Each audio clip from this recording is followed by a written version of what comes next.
Welcome to Thalira Tales, where stories bloom in silence, carrying emotion, mystery, and hidden truth. Step in and let the tale unfold. While I was 8 months pregnant at 11:47 p.m., I received a call from the police. Your husband is at the hospital. He is not alone. We found him with another woman. I drove there in the middle of the night, an eerie, unsettling silence all around. When I arrived, the doctor looked at me and said, "Ma'am, what you're about to see may shock you." He pulled the curtain back. I already knew what I was about to face. What they didn't know was that I had spent 6 months preparing for this exact moment. I'm so grateful you're here.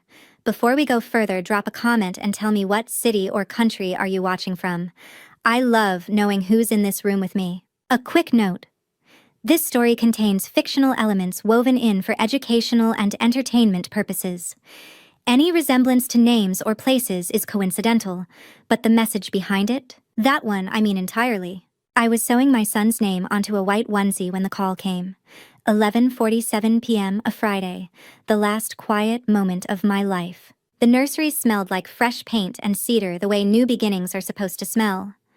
I had spent 3 weeks getting that scent right, 2 coats of warm gray on the walls. A cedar chest I'd refinished myself along the far wall, a mobile of hand-carved wooden birds that turned slowly above the crib whenever the heating vent breathed through the room. Everything in it had been chosen deliberately, the way you choose things when you understand that the details of a child's first world will shape the way he sees every world after. I was sitting in the nursing chair, a creamy linen glider I'd found at an estate sale in Franklin, and recovered myself with my feet up on the matching ottoman and the onesie stretched across my lap.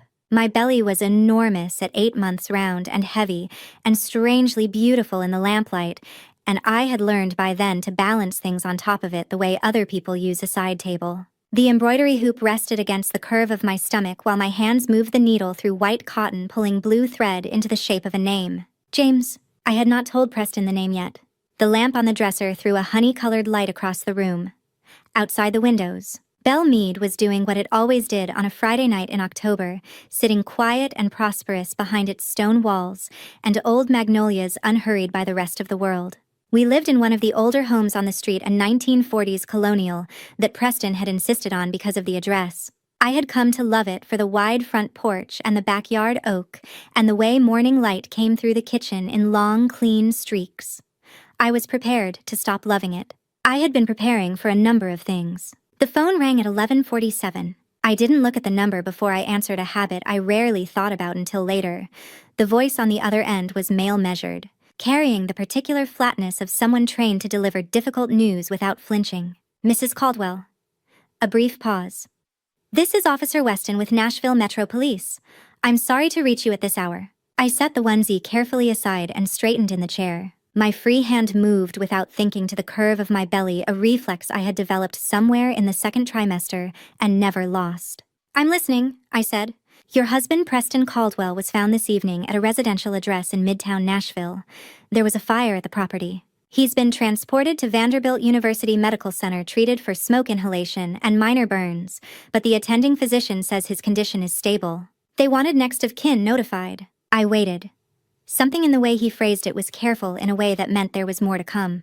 "What caused the fire?" I asked. The pause was short, precise.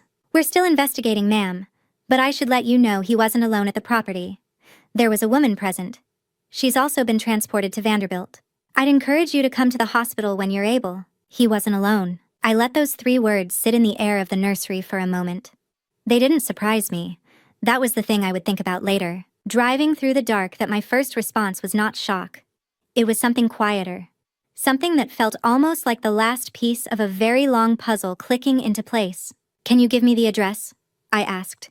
"The property where he was found." 4F. The Gulch Residences, 12 South. I already knew the address. I had known it for 3 months, since the afternoon a man I trusted had slid a piece of paper across a coffee shop table and said, without drama, that Preston had been renting a furnished unit there under a corporate name he'd registered nearly 2 years ago. I had not confronted Preston about it. I had not said a word to anyone other than that one man. I had been waiting for the right moment, and I had been building quietly and carefully toward it ever since. "Thank you, Officer Weston," I said. My voice was level. I had been practicing levelness the way some people practice a second language out of necessity with discipline, until it stopped feeling like effort. "I'll come in." I ended the call and sat still for a moment longer. The wooden birds above the crib turned in their slow, unhurried circle. The lamp hummed. My son shifted inside me, a long, rolling movement, the kind that had been waking me up for weeks, and then, as if he understood something, he went still. I pushed myself out of the chair the way you learn to at 8 months, leading with one arm, letting gravity work with you instead of against you. The familiar ache in my lower back flared as I stood, a dull, persistent percussion that had been my constant companion for the last 6 weeks. I breathed through it. I had gotten quite good at breathing through things. I looked at the onesie one last time. The name was only half finished, the last 2 letters still just pencil outline on the cotton, not yet thread, not yet real. I set it on the chair. I took my coat from the hook by the door. I picked up my bag. I did not make a list or sit down to compose myself or call anyone to say where I was going. I had been composed for months. There was nothing left to arrange. I did not lock the door when I left. I had somewhere far more important to be. 11 miles. That was all that separated me from the moment 6 months of careful, deliberate preparation had finally come to meet. I merged onto I-44, without thinking, muscle memory, the route my body chose before my mind had finished deciding. Nashville at midnight in October is a particular kind of beautiful. The skyline catching its own light above the Cumberland, the highway stretching out ahead in 2 clean lines of amber and white. The rest of the city settling into the quiet that only comes after the last restaurants have turned their signs and the bars on Broadway are counting their registers. I drove with both hands on the wheel and the radio off, and I let myself go back to where it had started. April, 6 months ago. It began the way these things usually do, with something small enough to explain away. Preston had always kept his phone close. That was nothing new. He ran a luxury automotive group with 43 employees across 2 Nashville locations, and the calls came at all hours. What changed in April was the angle of it. The phone stopped sitting face up on the nightstand the way it had for 11 years of our marriage. It started landing face down, every surface, every room, every time. A small adjustment, the kind a different woman in a different marriage might have filed under stress or habit. I noticed. I filed it under something else. The receipts came next. Preston had always been meticulous with the dealership's expense accounts. We had built the business together in the early years, and I knew the reporting system better than most of his employees. In May, the gaps started appearing. Dinners at restaurants I didn't recognize on evenings he said he was meeting fleet buyers. A hotel charge in Franklin billed to a manufacturer's conference that, when I looked it up, had taken place in Memphis that same weekend. A second phone line on the corporate account, registered under a name I'd never heard. The perfume was the last thing. Not an obvious cloud of it, nothing so careless. Just a thread of something floral and unfamiliar that I caught one Thursday evening when he hung his jacket on the hook by the door light, enough that he probably assumed I'd missed it. I had been married long enough to know that confrontation is not always the most powerful move available to you. I called Reed Calloway on a Tuesday morning in late April from a corner table at a coffee shop on Murphy Road, while Preston believed I was at a prenatal checkup across town. Reed and I had gone to Vanderbilt Law together 15 years ago. He had graduated and gone directly into criminal defense and financial crimes work, the kind of practice that requires you to understand in precise detail how people hide money, move assets across shell companies, and construct parallel lives that look from a reasonable distance, like ordinary ones. I hadn't spoken to him in 4 years. He picked up on the second ring. I told him everything I had found. I told him what I suspected. I told him I was 7 months pregnant and that I needed certainty before I said a single word to my husband, because once I said it, there was no taking it back, and I intended to be unassailable when the moment came. Reed called me back 11 days later. "He's moving money," he said without softening it. That was something I would come to rely on about Reed Calloway. He delivered information the way a good diagnostician delivers a test result. Clearly, without unnecessary cruelty but without cushioning either. Corporate accounts, joint savings, and a new LLC he registered 18 months ago under a name that isn't his. Whoever helped him structure it knows what they're doing. How much, I asked. Enough that it matters significantly in any legal proceeding. I had looked out the coffee shop window at the street for a moment. "We need to move soon," Reed said, "before the transfer's complete." "Not yet," I told him. "I need the full picture first. Every account, every name, every transaction. I want everything in hand before I do anything. A pause. Then, that's a risk, Vivian. I know, I'm choosing it. What I hadn't told Reed yet was that the financial trail wasn't the only thing I was building toward. There were other patterns. I'd been watching a neighbor who seemed to know Preston's schedule better than any neighbor should. Conversations that stopped when I walked into a room. Small rearrangements in the texture of my daily life that felt less like coincidence and more like choreography. I was still assembling the pieces. I needed more time. What I had learned over 14 years of building a business and a marriage from the ground up was this: the person who moves first rarely wins. The person who waits until they have everything wins. I had been waiting, and I had nearly everything. The tightening moved across my midsection without warning, a Braxton Hicks contraction, the practice kind that Dr. Sandra Harmon, my OB-GYN, had told me would become more frequent as I approached my due date. Unlike true labor contractions, Braxton Hicks are painless rehearsals, the body learning its own mechanics. I breathed through it the way Dr. Harmon had taught me: slow inhale for 4 counts, exhale for 6 shoulders deliberately down. The tightening peaked and released. James shifted once, and was still. I kept my hands on the wheel. I kept driving. The towers of Vanderbilt University Medical Center came into view ahead. That sprawling complex of buildings and skywalks in the heart of Midtown. Lit up even at this hour because hospitals don't close, don't dim, don't stop for the ordinary mechanics of night. I had been born in that building 43 years ago. Tonight it would be the setting for something else entirely. My phone buzzed against the center console. A text. Reed confirmed. It's her. P2. Now. 3 sentences. The work of 6 months compressed into 11 words. I read it once. Put the phone face down deliberately the way Preston never did and press the gas. The automatic doors parted before I reached them. Vanderbilt University Medical Center's emergency entrance sits on Garland Avenue, set back from the main hospital complex behind a circular drive where ambulances pull in and out, regardless of the hour. I had walked through those doors exactly twice before that night, once for a broken wrist in my second year of law school, and once to visit a colleague whose wife had delivered 6 weeks early. Both times the building had given me the same impression, a quality of institutional calm that is not the same thing as peace. Hospitals at midnight have a silence all their own, not peaceful held. Like every person inside is collectively holding their breath, waiting for news to break one way or the other. The ER waiting area carried the smell that all emergency rooms carry: antiseptic layered over something older and more human, the kind that no industrial cleaning schedule can fully erase. The fluorescent lights ran at a frequency that made everything look slightly flattened, like a photograph taken with the wrong settings. The chairs were arranged in rows against pale walls, and the people in them sat the way people sit when they are trying to make themselves very small against very large things. I walked to the reception desk. The woman behind it had the practiced composure of someone who has fielded every variety of midnight crisis and stopped being surprised by any of them some years back. Her name tag read Donna. My husband was brought in earlier tonight, I said. Preston Caldwell. Donna's fingers moved to her keyboard without ceremony. 1 moment. A brief scan of the screen. He's in Bay 14, Wing C, stable and under observation. The charge nurse will come out to speak with you. Thank you.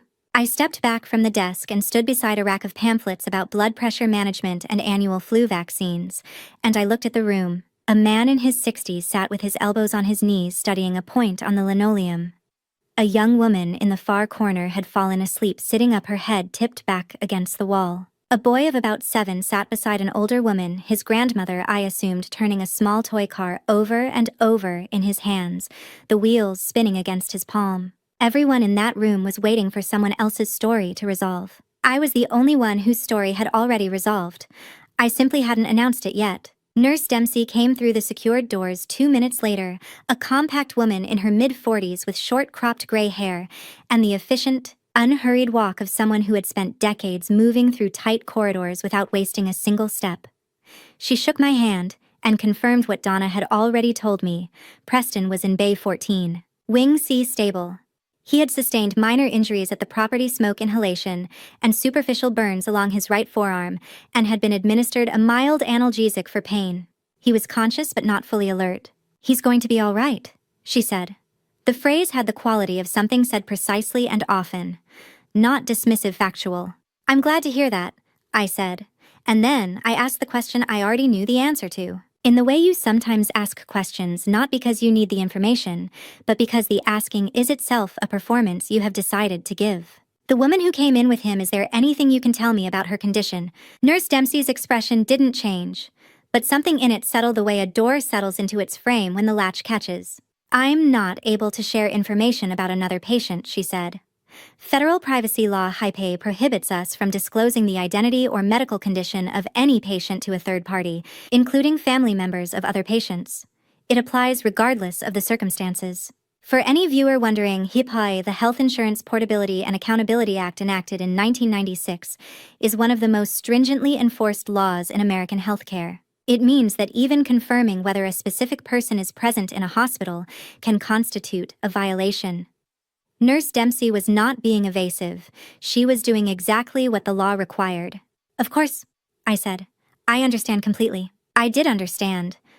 I also didn't need her to tell me anything. I had known the woman's name for 3 months. I had known it the way you know something you've carried carefully, the way you know a word you've been holding on your tongue and not yet said aloud. What I didn't let Nurse Dempsey see was the strange discipline it required to stand in that hallway as the concerned wife, the worried, expectant mother, when I was also the woman who had spent half a year making sure that this night would not catch her unprepared. There is an exhausting precision to playing a role you've already outgrown. I was very good at it. I had needed to be. Dr. Whitfield arrived a few minutes after that, the ER attending physician. A lean man in his early 50s with reading glasses pushed up on his forehead and the particular economy of movement that long overnight rotations produce. He confirmed Preston's status in more clinical language, outlined the monitoring protocol, and asked if I had questions. I asked too. Not because I needed the answers, because I needed another 90 seconds before I could trust my peripheral vision again. The pulsing had started at the edges of my sight sometime during the conversation with Nurse Dempsey, that faint, rhythmic narrowing that arrives after sustained adrenaline followed by sudden stillness. I had felt something like it once before the morning I'd found the hotel receipt, standing in our kitchen with a cup of coffee going cold in my hand, my body accounting for what my mind refused to slow down for. I thanked Dr. Whitfield, and as he turned toward the nurse's station, I walked to the row of chairs along the far wall and sat down. Not because I wanted to, because at 8 months pregnant, running on nothing but preparation and the particular cold clarity of a woman who has been waiting for a very long time for tonight to arrive, my body asked me to. Quietly, but without room for negotiation. I allowed myself 2 minutes. I counted them internally. I breathed with intention, slow and measured out the way Dr. Harmon had taught me and the way I had practiced in the parking garage 6 months ago when Reed first told me what Preston had been doing with our money. James pressed once against my ribs and went still, as though he too understood the value of a measured pause. Then I stood. I straightened my coat.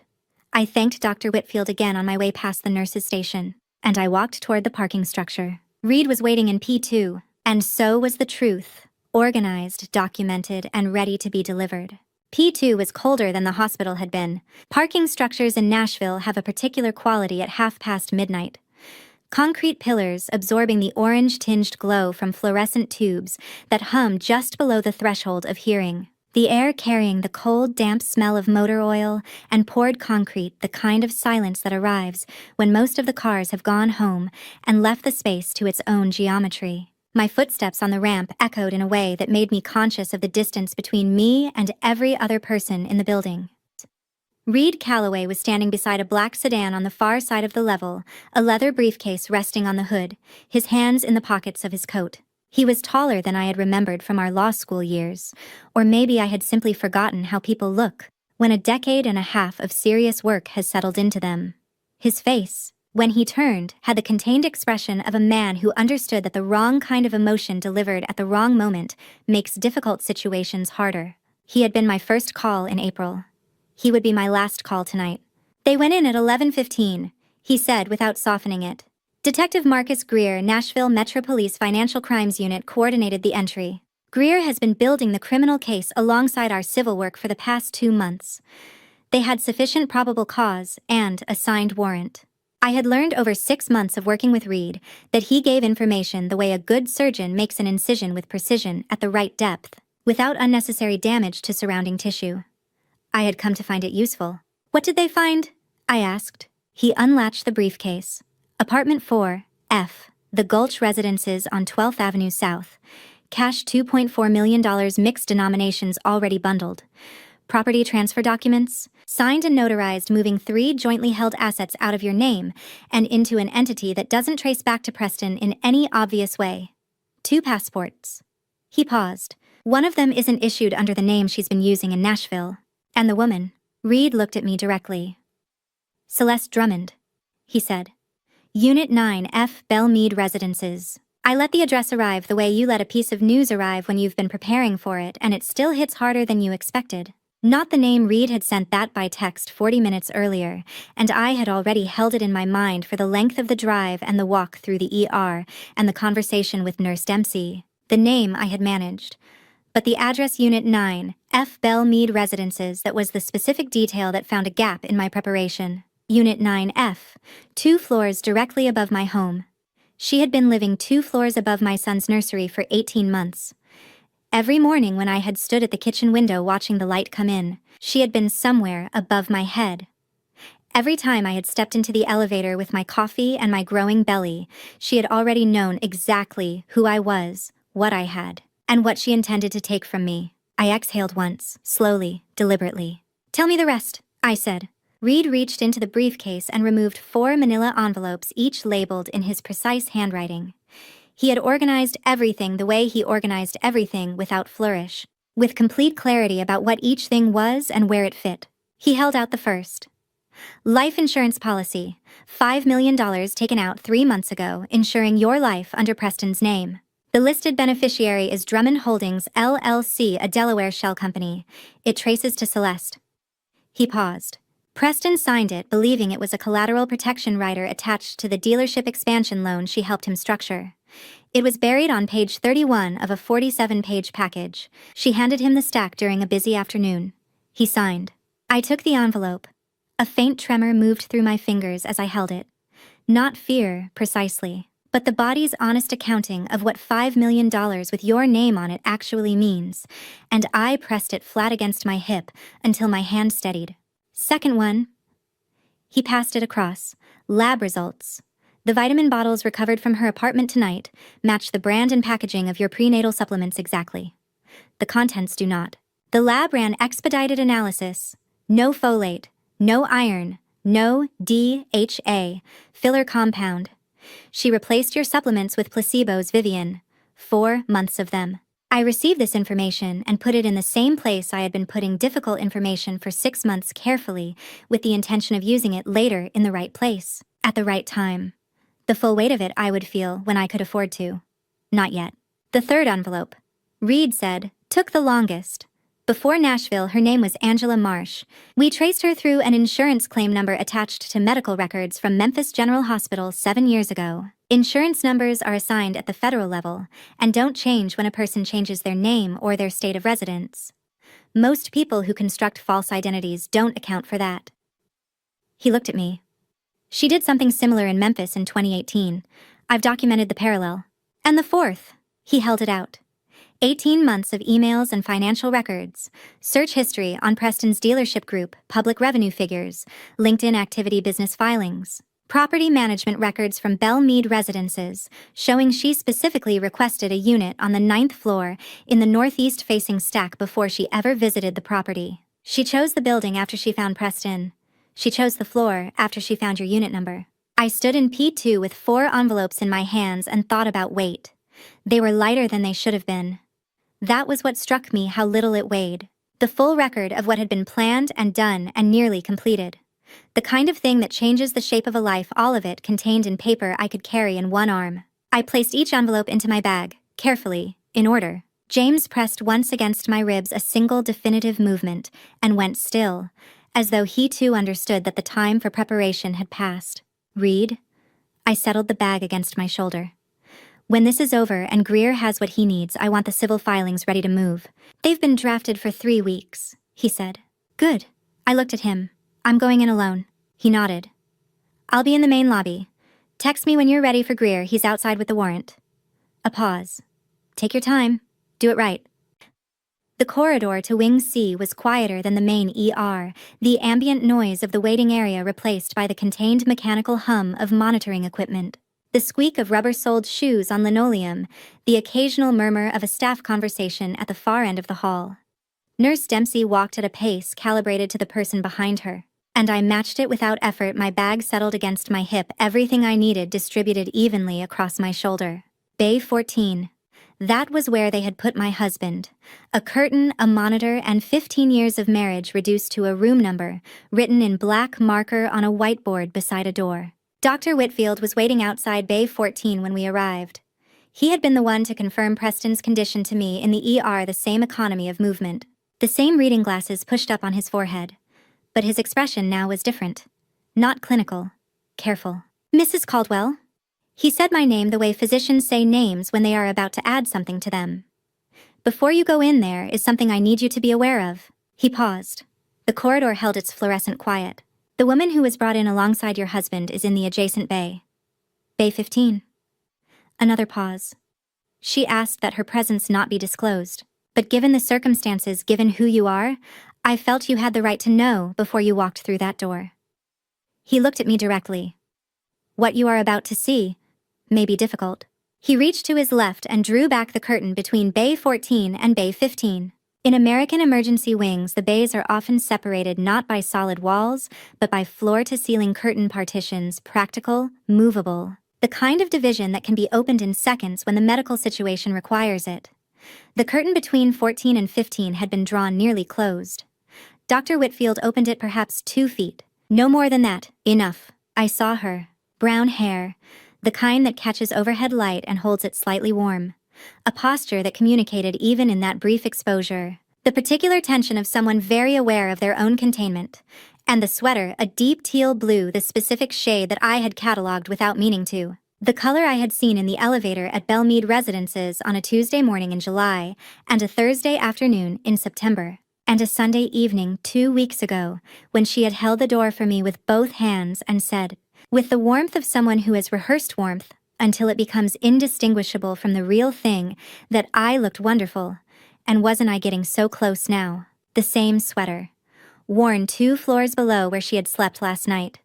Worn into a hospital where she had been brought alongside my husband on the night they had planned to leave the city together. She was looking at the opposite wall. She had not seen me. Dr. Whitfield drew the curtain closed. The 2 feet of visibility lasted perhaps 5 seconds. He said nothing further.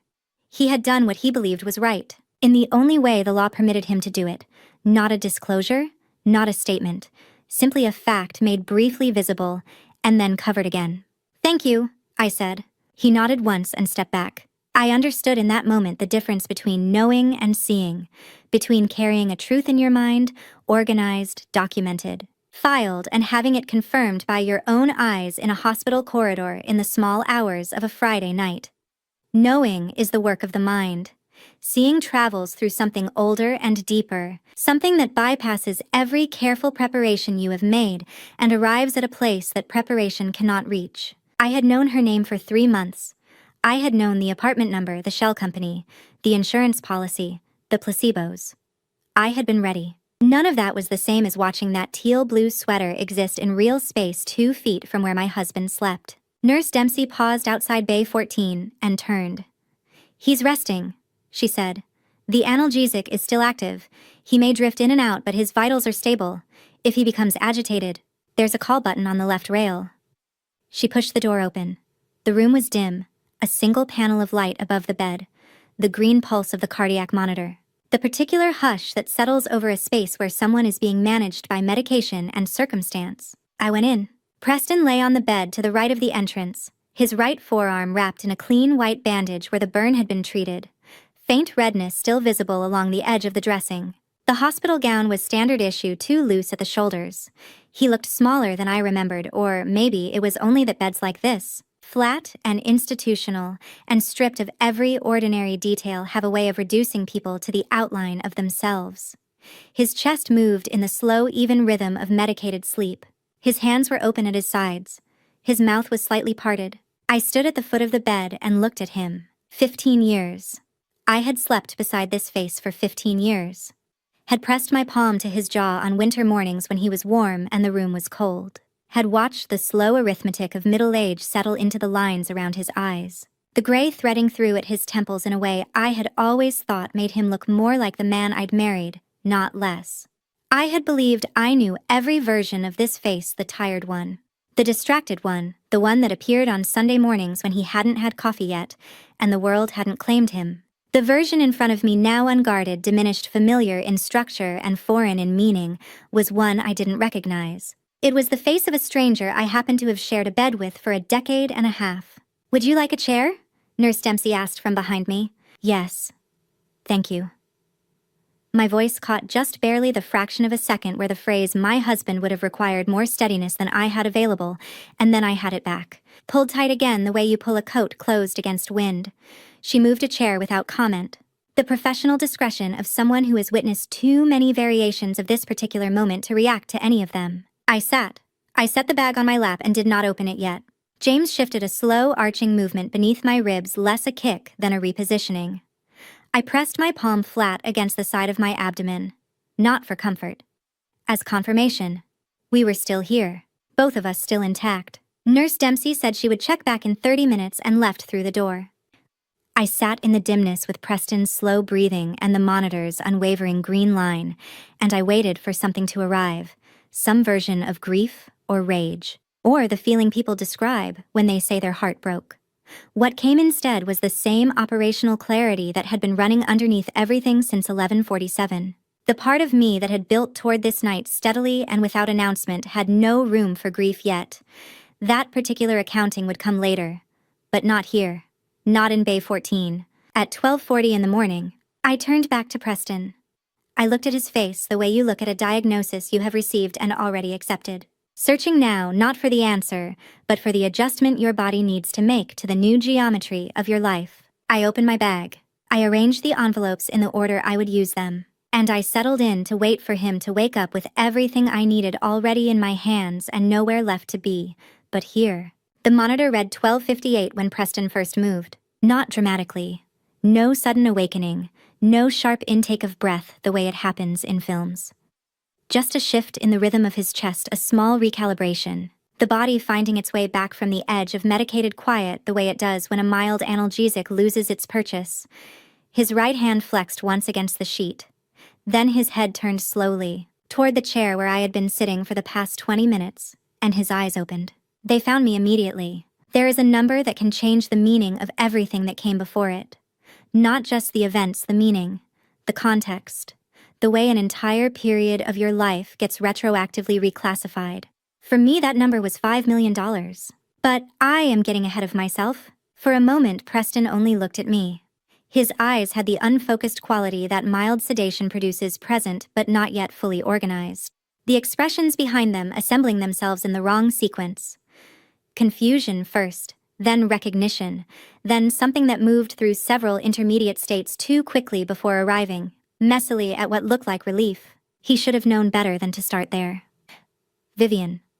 His voice was rough, the word catching on dryness and whatever the analgesic had left behind in his throat.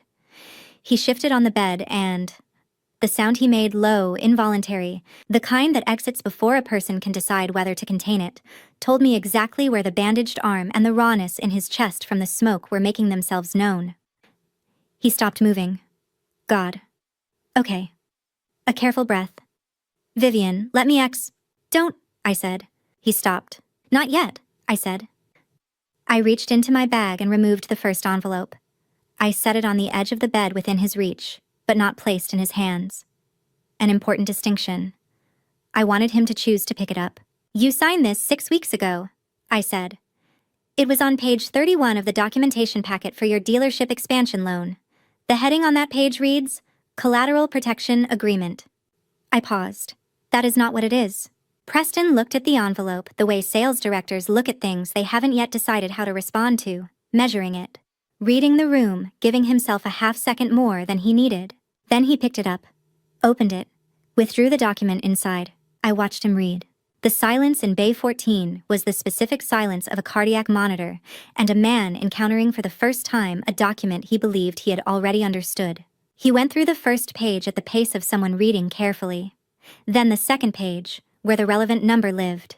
$5 million. My name in the insured field. The beneficiary designation on the line below it, Drummond Holdings LLC, registered in the state of Delaware. His face changed. Not gradually, all at once, the color draining in a way that had nothing performative about it. This was not the expression of a man caught in something he knew about. This was the expression of a man who had just found a room in his own house that he didn't know existed and understood immediately what it contained. "This isn't," he started. "Keep reading," I said. He did. The monitor kept its pace. I kept mine. When he lowered the document, he did not look at me the way he had when he first opened his eyes. The relief was gone. What replaced it was something more honest. "I don't understand this," he said. "She told me this was a standard rider, that any commercial real estate package above a certain loan value required collateral protection insurance. She said it was a formality." "She handed you the stack during the dealership expansion signing," I said. "That afternoon you had 3 calls running simultaneously. She walked you through each section verbally. You trusted her explanation." I let that settle before I continued. "That's documented, Preston. The timing, the calls, the specific language she used to describe page 31. All of it." He looked at the document again. At the beneficiary line. "Drummond Holdings, LLC, he said.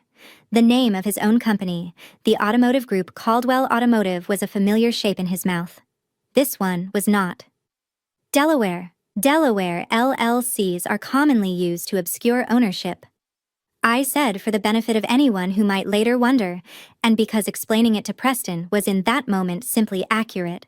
The state requires minimal disclosure about who controls or benefits from a Delaware-registered entity, which is why people who want to hide themselves behind a corporate name choose it. I looked at him directly. The entity traces to Celeste Drummond. Reed Calloway confirmed it 9 days ago. Preston set the document down on the sheet in front of him. He looked at it without touching it, the way you look at something you can't make sense of and can't stop trying to. "This isn't an affair," he said. The words came out quietly, almost to himself, the realization arriving in his voice a few seconds after it had clearly arrived in his understanding. "No," I said. "She was going to—" He stopped. The sentence had a destination he couldn't seem to make himself arrive at out loud. "Yes," I said. "She was." I felt no satisfaction watching Preston Caldwell understand what the woman he had been sleeping with for 8 months had actually been doing while they were doing it. I want to be accurate about that. Satisfaction would have required a simpler version of events than the one I had been living inside for 6 months. What I felt was something colder and more useful, the particular clarity that comes when a half-known truth finally becomes a completely documented one. The clarity of a woman who has had 6 months to grieve the marriage and has arrived at this hospital room with only the work left to do. I reached back into my bag. "Before I show you what was inside that vitamin bottle, the thing that made me go completely cold when I read the lab report, drop the number 7 in the comments right now, just so I know you're still with me. A note: portions of this story have been shaped for storytelling purposes and may not reflect events exactly as they occurred. If that's not the content you're here for, this is a natural place to step away, no judgment at all. I am not a woman who breaks easily. This is not vanity. It is simply a fact about my own architecture, one I have tested under various circumstances over 43 years and found to hold." When I held the second envelope up and looked at what it contained, something cracked open inside me. Not loudly, not in any way Preston could have seen or any monitor would have registered, but it cracked. And what came through the fracture was something I couldn't name until much later, sitting in a different room in a different city with my son asleep against my chest.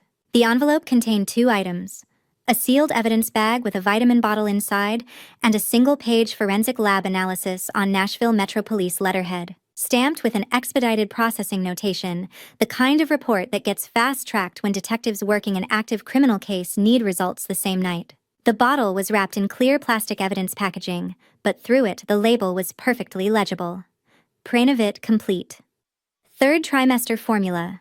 The exact brand and product Dr. Sandra Harmon, my OB/GYN, had recommended at my 24th week appointment in June. The same brand I had been taking every morning with a glass of water and a quiet, reliable faith that it was doing what it claimed to do. The label on the bottle in the evidence bag was identical in every respect to the label on the bottle in my medicine cabinet at home. "The police recovered this from her apartment tonight," I said. My voice was level. I had decided sometime in the past 6 months that level was the only register available to me. Same brand, same packaging, same lot number on the base. I set the lab sheet on the bed beside the insurance document. The contents are not the same. I looked at Preston while I read from the analysis. Sugar filler, a binding compound. Calcium carbonate, the inert ingredient used to give a capsule its proper weight and texture so that it feels identical to the real thing in your hand when you shake 2 into your palm every morning. I heard my own voice from a slight remove. The way you hear yourself say something your body has understood before your mind has quite finished processing it. No folate, no iron, no DHA. I will explain this precisely because precision is what this deserves. Folate, also called folic acid, is essential for preventing neural tube defects during fetal development, including conditions that affect the brain and spine. Iron supports the mother's blood volume and the fetal oxygen supply. The body stores iron as ferritin, which is why OBGYNs test ferritin levels at routine appointments. DHA, an omega-3 fatty acid, is critical for fetal brain and eye development, particularly in the 3rd trimester, when neural development accelerates most rapidly. Remove all 3 from a pregnant woman's daily supplement for 4 consecutive months, and you do not produce an immediate catastrophe. You produce a sustained, invisible deficiency that compounds quietly in her body and the body of the child she is carrying, measurable on lab work, undetectable by feeling. In August, I said, at my 28-week appointment, Dr. Harmon reviewed my blood work and noted that my ferritin levels were lower than they should have been for this stage of pregnancy. She asked about my diet and whether I was taking my supplements consistently. I paused. I told her yes, every morning without exception. She suggested I increase my red meat intake and come back in 3 weeks for a follow-up panel. The room was very quiet. I ate more red meat. I bought a second brand of vitamins and doubled up. I reduced my exercise schedule because I thought the fatigue was related. I blamed my own body for 4 months. I set the lab sheet down precisely. I thought I was doing something wrong. Preston had not spoken. He was looking at the lab results with the expression of a man who has stopped trying to manage the situation and is simply absorbing what the situation is. She had a copied key. I said. Read traced the records through the building management office. A second key for our unit was logged in March, around the time the building switched to a new lock system. The request was submitted under your name.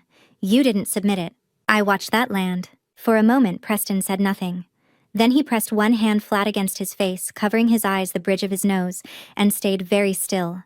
He was not crying. He was doing what people do when they need to be inside a feeling before they can begin to find words for it. I had done the same thing alone in the parking garage at Reed's office in September, after the lab confirmed what the first preliminary analysis had suggested. James, he said. Just the name. The name he didn't know I had chosen but said correctly anyway, because it was the name I had been whispering to my son for 3 months, and somehow it had gotten into the air of the apartment we shared. She could have... Yes, I said. The tightening moved across my lower abdomen without warning that long, slow band of pressure that arrives when the uterus rehearses what it will eventually need to do in earnest. I stopped. I set my hand flat against the side of my belly and breathed the way Dr. Harmon had taught me, 4 counts in, 6 counts out. The contraction peaked, held, and released. James shifted beneath my ribs, one deliberate movement. 10 seconds, then it passed. I turned toward the partial partition on my left. The wall between Bay 14 and Bay 15 was not solid. At this hour, with the corridor quiet and the equipment providing its neutral background hum, sound carried through the partition with a clarity I had been counting on since I walked in. I spoke at a normal volume, quietly. Restraint, I had learned, travels further than volume. My son almost came into this world with a folate deficiency, I said. Not to Preston, to the space beyond the wall. To the woman in the teal-blue sweater. 2 feet of partition and several lifetimes of choices away from where I was sitting. Because someone I trusted touched my belly and asked me what names I liked while she was making sure those supplements were doing nothing for him. I let it arrive wherever it was going to arrive. I want you to remember this moment, I said. Whatever comes next, every room you walk into for the rest of your life, I want this room to be the one you remember. I turned back to Preston. From behind the partition, I heard a sound. Small. Involuntary. The kind that escapes before a person can decide whether to suppress it, the sound of someone who has just understood. completely and without the possibility of revision, that the trap they were standing in has already closed around them. Exactly that. The aftermath of what I had said toward the partition settled over Bay 14 like weather, the particular atmospheric shift of a room in which something significant has just occurred and everyone present is adjusting to the new pressure. Preston had not spoken since I finished. The monitor marked his heartbeat with its green steadiness. I sat with my hands in my lap and waited for the next move, which I already knew was coming. It came at 1:14 in 2 parts. The first was Nurse Dempsey, through the door with her tablet, and the efficient quiet of an overnight staff member managing a full wing on a Friday. She checked the monitor readings, entered a note, and assessed the room with the professional neutrality of someone trained to see a situation accurately without inserting herself into it. Preston watched the ceiling. I sat without moving. "Everything looks good," she said to Preston in the register reserved for patients rather than visitors. "Try to get some rest. I'll check back in 20 minutes. She paused at the door, the particular hesitation of a person who has sensed something in a room's atmosphere without being able to name it, and then she left. The door settled into its frame. The corridor outside held its quiet. The second part came from Bay 15. It was not a shout, and it was not a whisper. It was pitched at the specific volume of someone who needs to be heard through a wall but cannot afford to sound like she is trying. A voice that had likely been very practiced at sounding like whatever it needed to sound like, arriving now at something stripped of that practice, at something close to its actual register. "Tell her." A pause.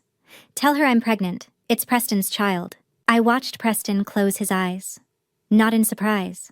In the exhaustion of a man who has received in the space of 15 minutes more information than he can manage, and has just been handed more. I understood the closing of those eyes.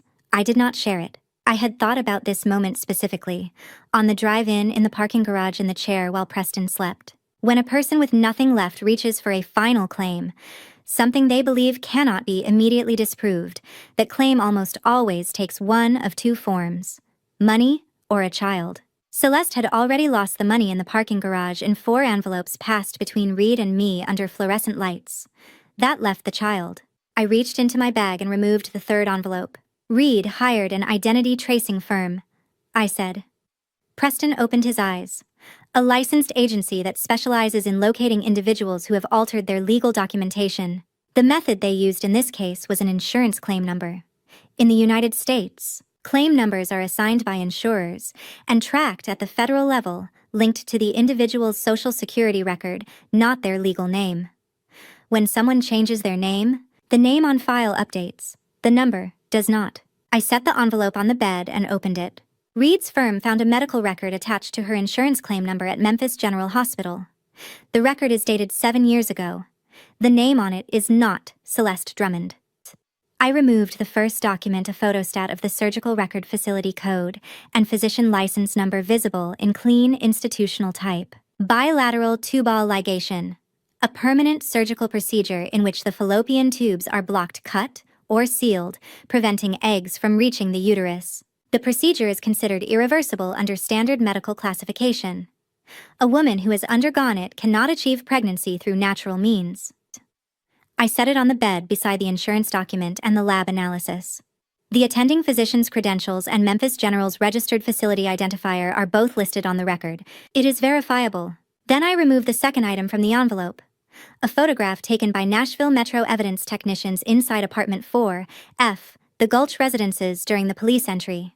The photograph showed a silicone prosthetic, a form-fitted abdominal insert skin-toned manufactured to simulate a 3rd trimester pregnancy. It had been found in the master bathroom drawer, inside a cloth-carrying case beneath a folded hand towel. I placed it on the bed. Preston looked at the photograph for a long time. He looked at it the way people look at things that rearrange the meaning of other things, working backward through memory, applying the new information to the old images, understanding that a substantial portion of what he had believed about the past 8 months had been constructed for him, with a great deal of care by someone who had understood exactly what he needed to believe in order to keep cooperating. He had believed she was pregnant. I understood that. It explained the passports. It explained the accelerated timeline on the asset transfers. A man who had convinced himself he was running towards something, a child, a future, rather than simply away from the one he already had. The photograph on the bed in front of him was dismantling all of that silently without requiring me to say a word. I let him have the moment. Then I turned toward the partition. The procedure was performed at Memphis General. I said, clearly, without raising my voice above the register of ordinary conversation, because the wall between Bay 14 and Bay 15 did not require volume-only clarity. 7 years ago, under your real name, from Bay 15 silence, not the involuntary small sounds that had preceded this, not the controlled silence of someone choosing not to respond, the silence that follows the last card being set on the table, the specific quiet of a person who has arrived at the end of the available moves and is standing in the space where the next one should be, finding nothing there. I turned back to Preston. I collected the documents and stacked them carefully with the others. Then I looked at the partition one final time. I have been holding a name all night, I said to whatever remained of the attention on the other side of that wall.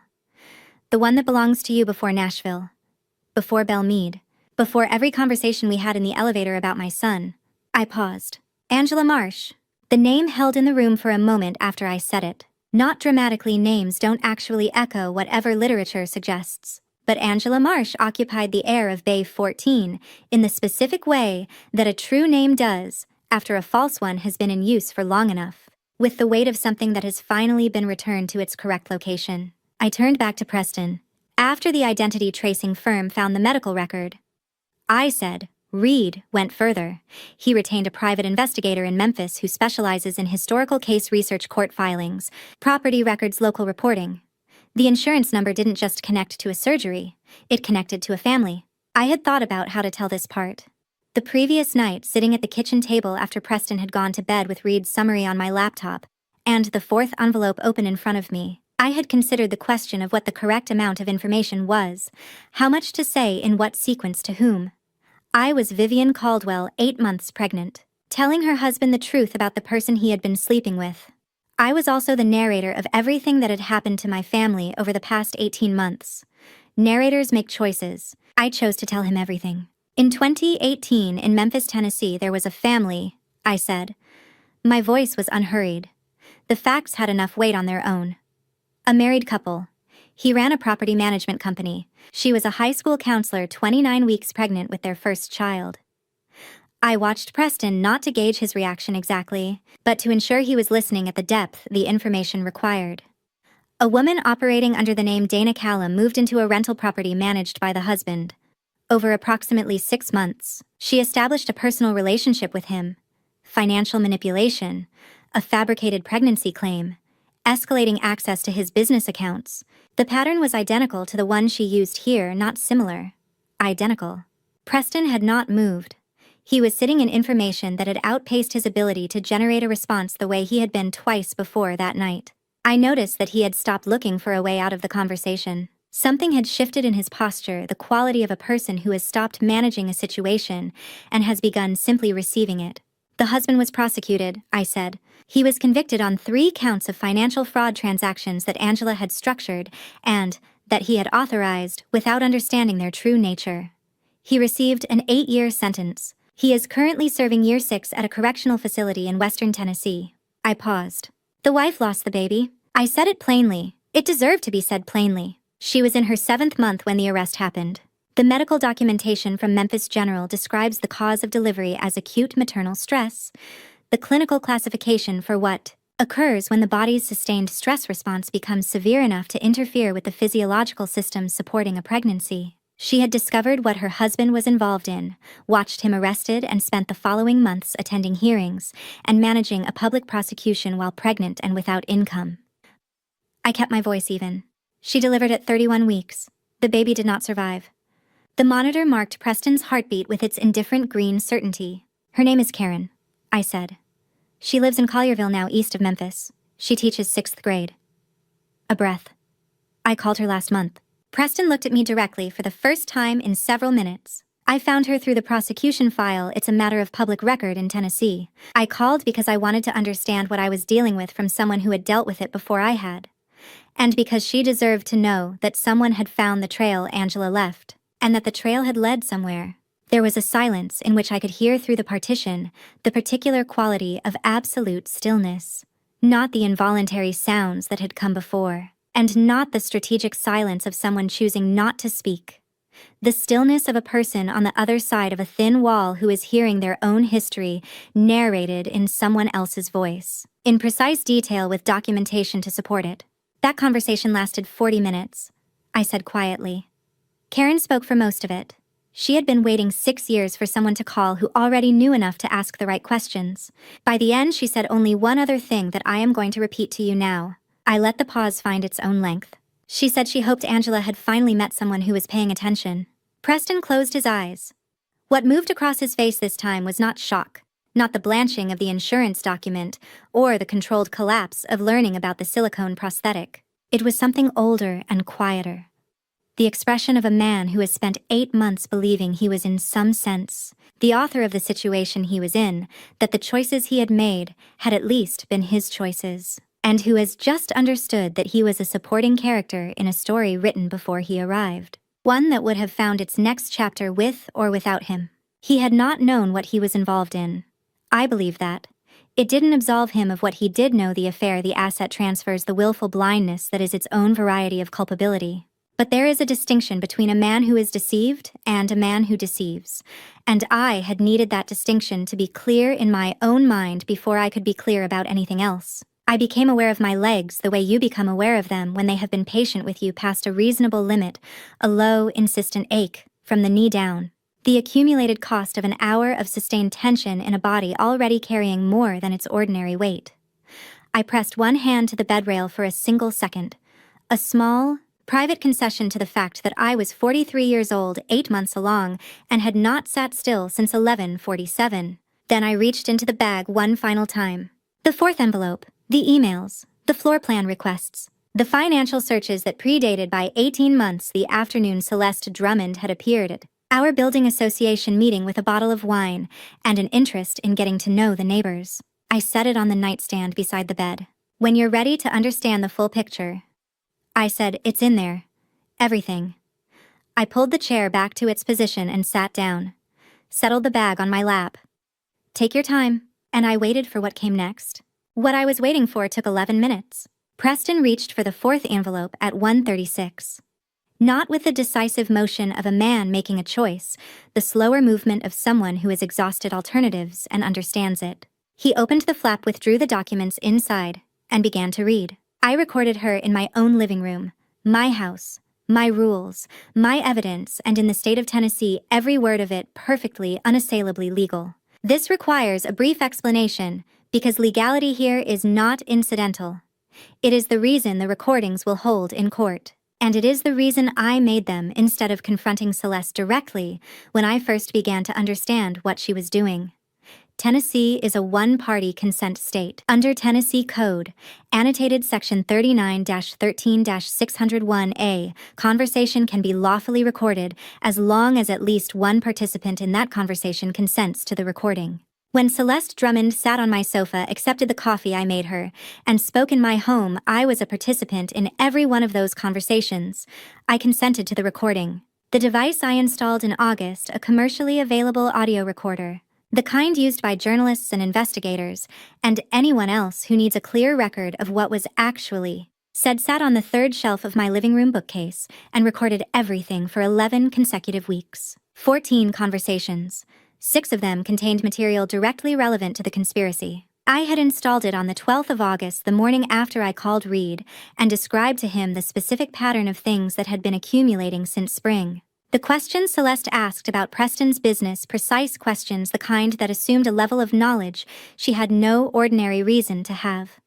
The timing of her visits, which corresponded with Preston's absences in a frequency that was difficult to attribute to coincidence. The way her hands moved over objects in my apartment when she thought my attention was elsewhere, the hands of someone who is assessing a space, rather than inhabiting it. Reed had walked me through the applicable statute that same evening.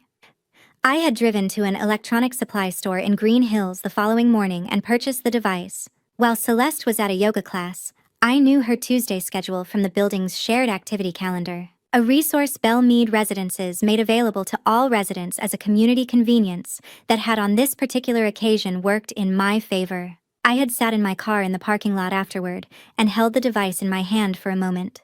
A small rectangle of black plastic and circuit board, lighter than it had any right to be given what I was asking it to do. I was going to record my neighbor in my living room. I was going to do it legally, carefully, and without remorse. The thought arrived without drama and stayed that way.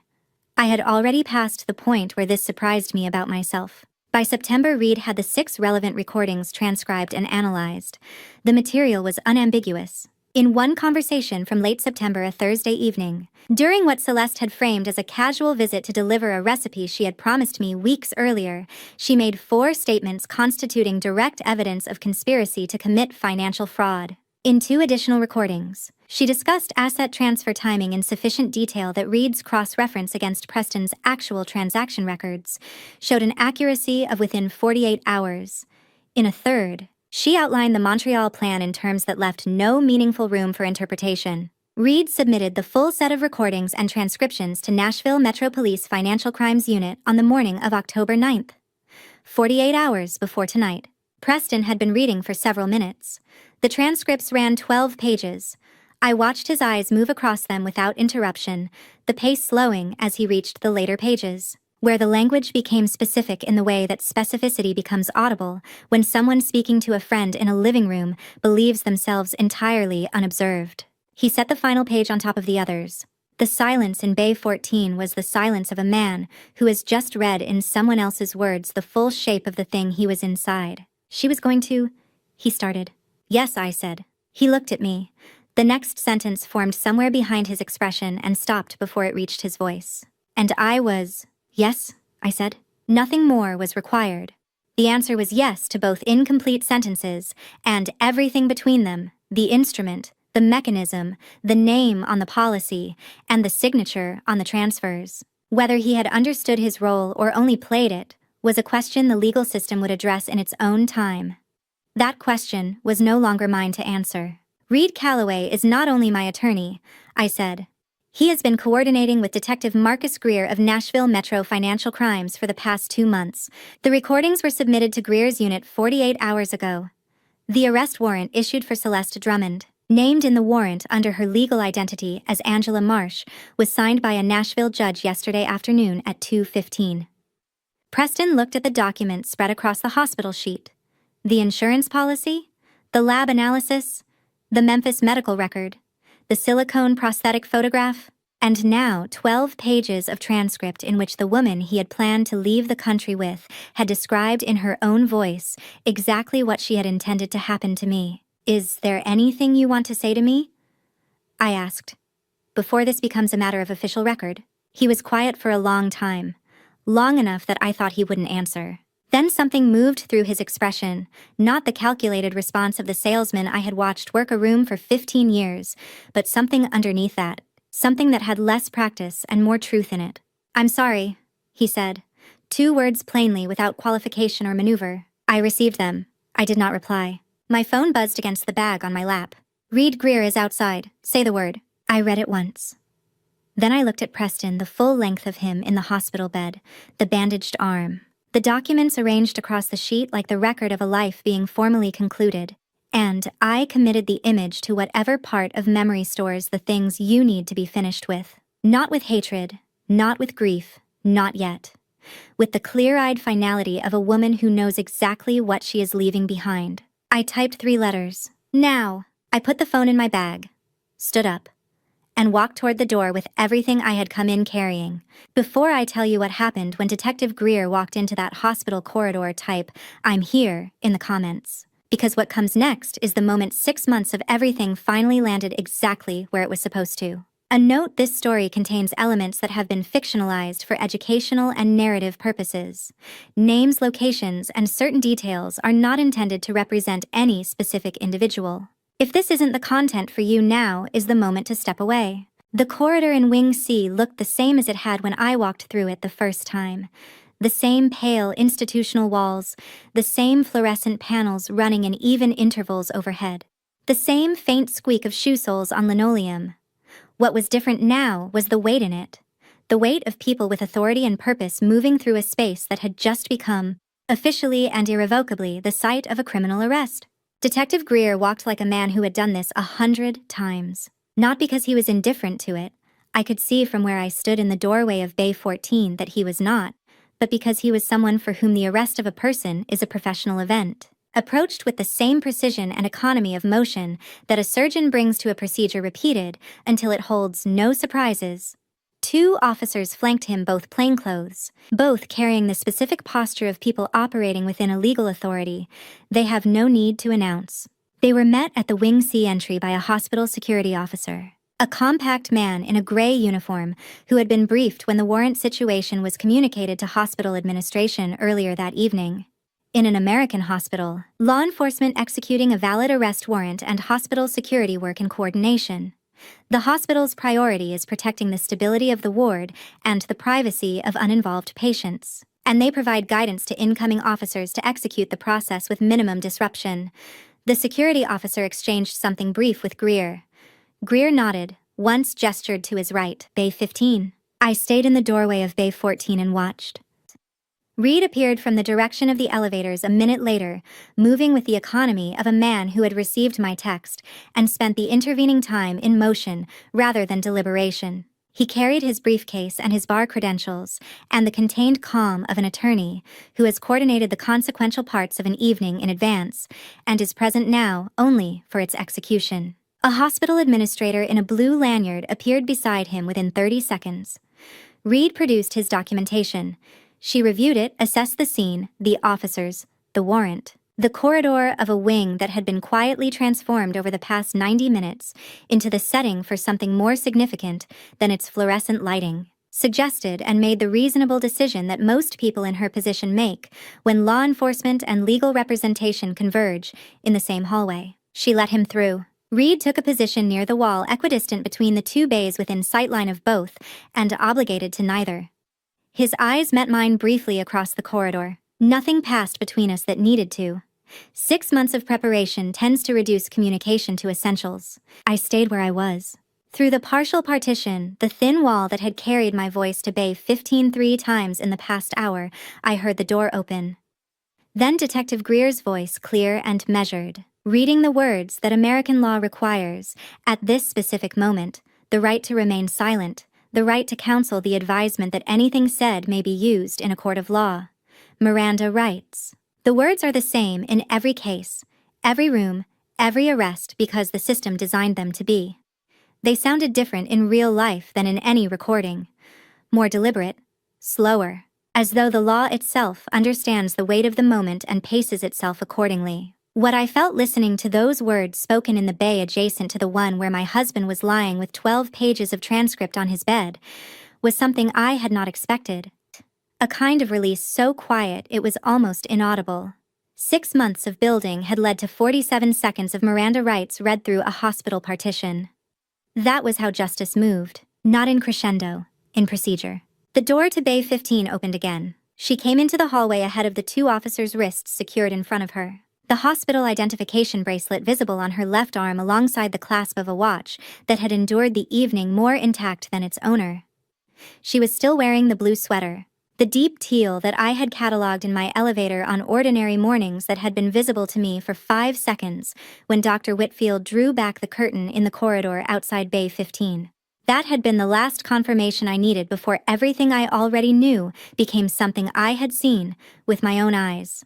Under the corridor lighting, it appeared darker than memory had rendered it, smaller. She appeared smaller than I had assembled her in my mind over 18 months of documents recordings, and the slow methodical process of understanding what had been done to my family. She had not been crying. I noted that the way I had noted most things about her over the preceding 6 months as data. Whatever the past hour had required of her in Bay 15, it had not broken her composure, because her composure was not the kind that breaks under pressure. It was the kind that hardens. She walked with the posture of someone who is in custody and has made a deliberate choice about what that posture communicates. She saw me when she reached the center of the corridor. She stopped. The officers allowed it the way experienced officers allow a held moment that is clearly neither flight nor resistance, the human pause before the procedural resumption of the world. She looked at me. Not up, not down. Directly. With eyes that contained no appeal and no performance of remorse, no calculation of how this might yet be managed. Only the particular cold that belongs to a person who has been found out completely and has decided that the one remaining thing available to them is their refusal to display what they feel. She looked at me the way a predator looks at the thing that ended the hunt. I did not look away. I am not a woman who looks away. My legs were trembling just below the knees in the place where it is least visible, where the body is most honest about what it is carrying. I was aware of them. I pressed my shoulder harder against the doorframe of Bay 14 and held the position. 8 months pregnant. An hour and 50 minutes past midnight. 45 minutes past the moment I had been building toward for 6 months. The trembling was not fear. It was the body accounting for itself, insisting on its own reality after being asked to carry something very heavy for a very long time. She walked past me, at the last moment just before the pace of the officers resumed, and the rest of the corridor claimed her. She turned her head back in my direction and said something low, without the officers reacting, intended only for me. I will not repeat it. Not to read, not to anyone who might ask me in the years after. Not because it found what it was aiming for, because in 8 words or fewer, it confirmed with complete precision everything I had spent 6 months documenting about what Celeste Drummond actually was, underneath every version of herself she had ever assembled for a room. Some things are more useful as confirmation than as quotation. After Greer left with Celeste Bay, 14 went quiet in a way that had a different quality than any of the silences that had come before it. Not the held breath of a hospital at midnight. Not the operational quiet of the past 90 minutes. Something more final than either. The silence of a space where the consequential thing has already happened, and what remains is only its aftermath waiting to find its shape. Just Preston, just me.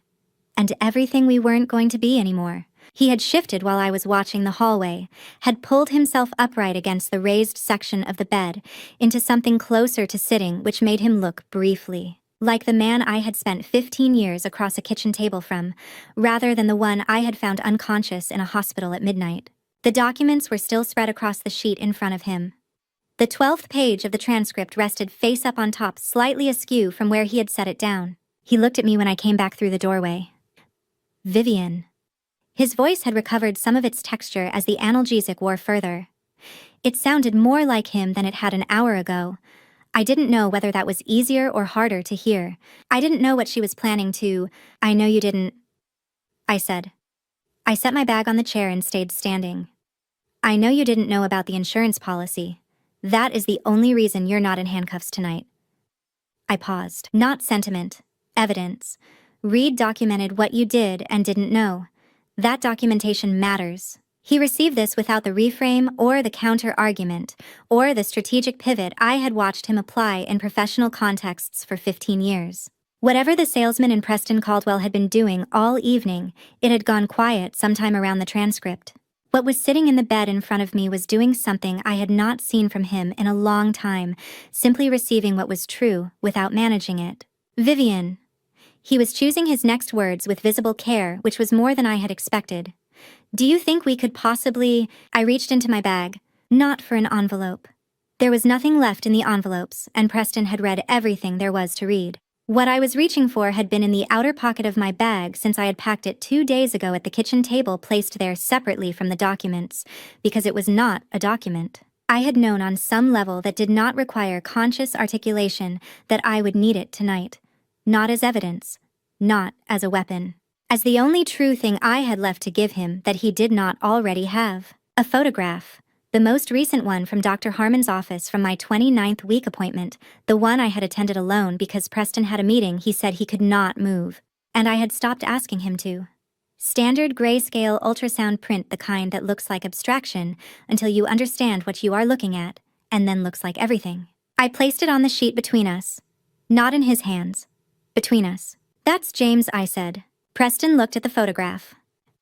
James, he said, quietly, as though testing the name for weight, for fit for the particular reality of a thing that has existed in someone else's private world and has now entered the shared one.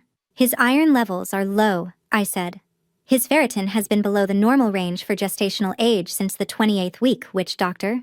Harmon attributed to my diet because neither of us had any reason to believe the supplements I was taking each morning weren't working. My voice stayed even, clinical. This was the moment for information, not for anything else. They weren't working. Someone had replaced them. 4 months of placebos. His neurological development markers are within normal range. Dr. Harmon confirmed that at the most recent appointment. He will need supplemental iron after delivery. There will be monitoring. A breath. He's here. He's strong. He is going to be fine. I watched Preston look at the photograph of his son. There is a specific way that a person's face changes when they look at an image of their unborn child in the context of understanding what nearly happened to that child. I recognized the movement of it because I had felt something structurally similar myself sitting at Reed's desk in September, when the preliminary lab analysis came back, and I spent 30 seconds alone with what it meant before I began deciding what to do about it. The particular reorganization of a person's features when abstract love becomes specific and terrified, and retroactive. Preston's mouth moved. No sound came. Then his shoulders shifted and his jaw set, and whatever he had been managing for the past 2 hours, the controlled reception of information, the salesman's habit of staying in the room, the particular discipline of a man trying to hold himself together in the presence of the woman he had failed, most stopped being manageable. I turned away. I want to be precise about why. Behind me, I could hear his breathing change the particular unevenness of someone fighting something that has decided not to be fought. I did not watch it. Not because I was being deliberate about withholding comfort, though comfort was not something I had available for him. Not because I felt nothing. I felt a great deal, a layered, complicated accumulation of things that I had not yet named and was not sure I would need to. But none of it was shaped for Preston Caldwell at 2 in the morning in a hospital room. What I had grieved for this marriage, I had grieved months earlier alone in a parking garage in September, 30 seconds in my car with the engine running and the radio off. Everything I permitted myself before I drove home and made dinner, and continued to be the woman I had decided I was going to be. The work of grief had already been done. What remained was only the formal conclusion. I had delivered it. We were finished. I picked up my bag from the chair, pressed my palm once briefly to the side of my abdomen, James steady present exactly where he had been all night, and walked to the door. Reed was in the doorway. He had moved from his position in the corridor with the quiet efficiency of a man who knows how to read the moment from a distance and arrive at exactly the right one. "Ready?" he asked. I took a breath. Full deliberate all the way down. "I have one more thing to say first," I said. "I am not a woman who needs the last word. I have gone through most of my adult life perfectly content to let other people have it, because I learned early that the person who speaks last in a conversation is not always the person who has spoken most effectively. Restraint applied correctly carries further than volume, but there are exceptions." The corridor was empty at this end, Nurse Dempsey on her rounds elsewhere.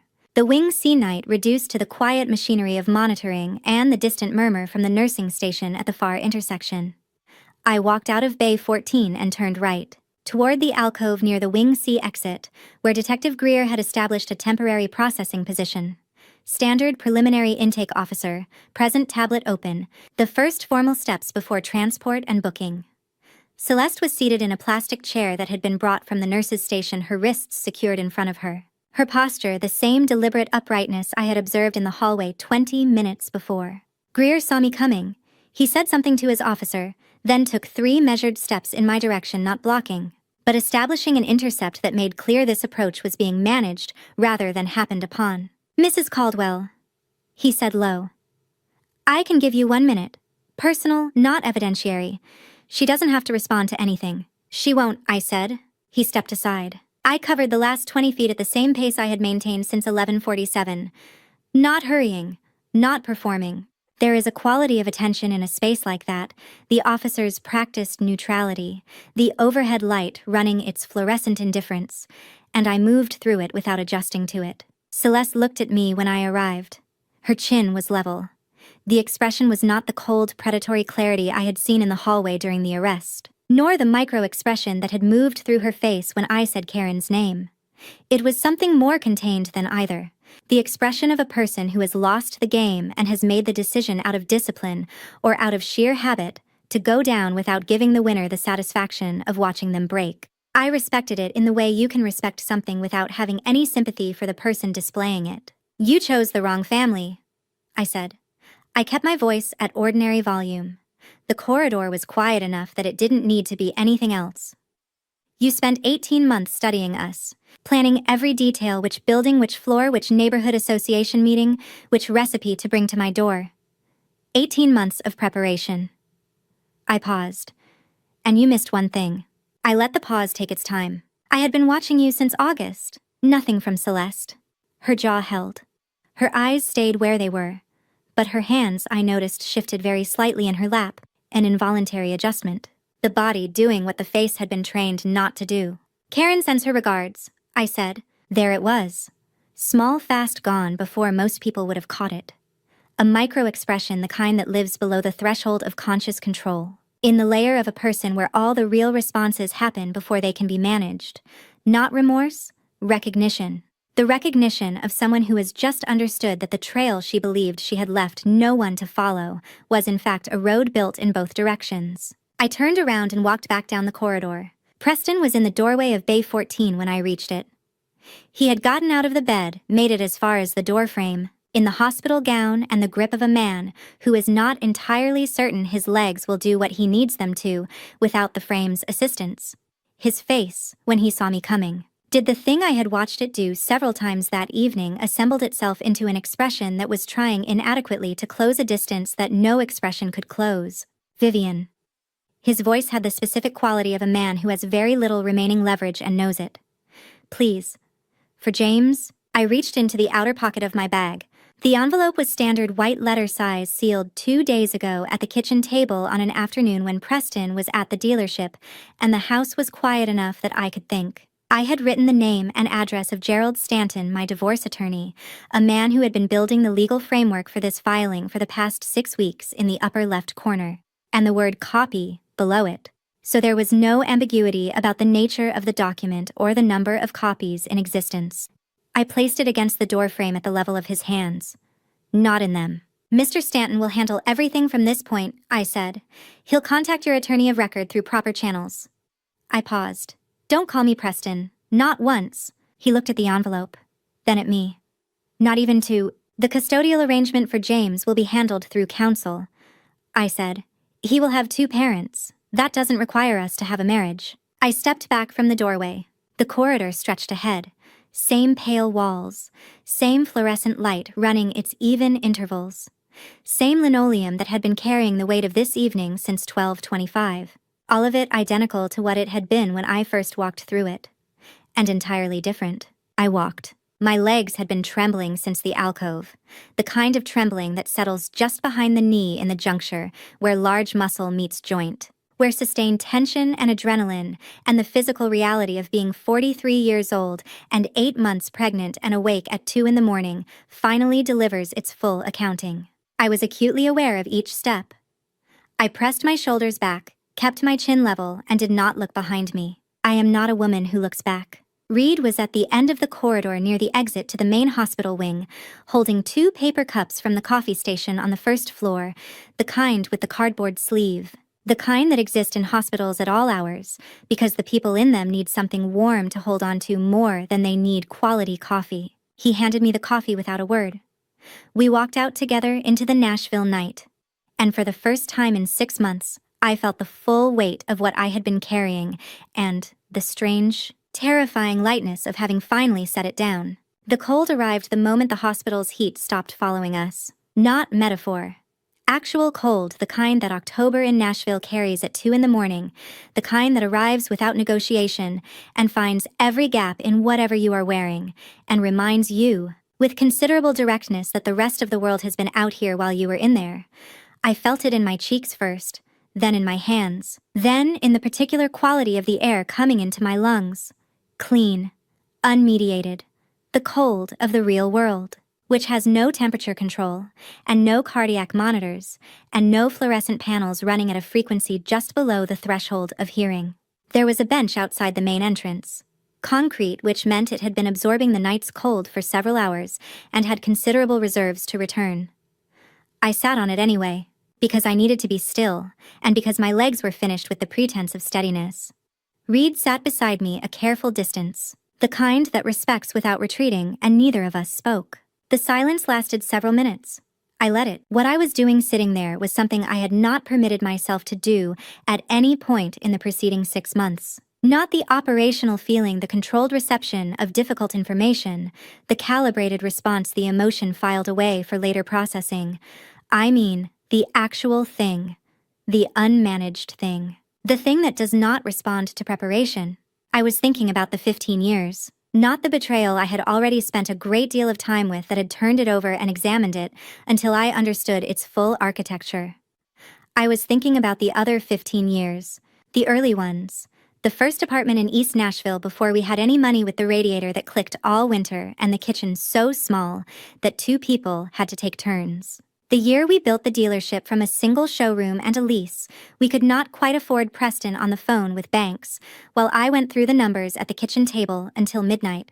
The particular light through the windows on Sunday mornings when the week had not started yet and the coffee was still brewing and the future felt like something the 2 of us were building together and would get to inhabit. Those years had been real. I had decided this before tonight, and sitting on the concrete bench I confirmed it.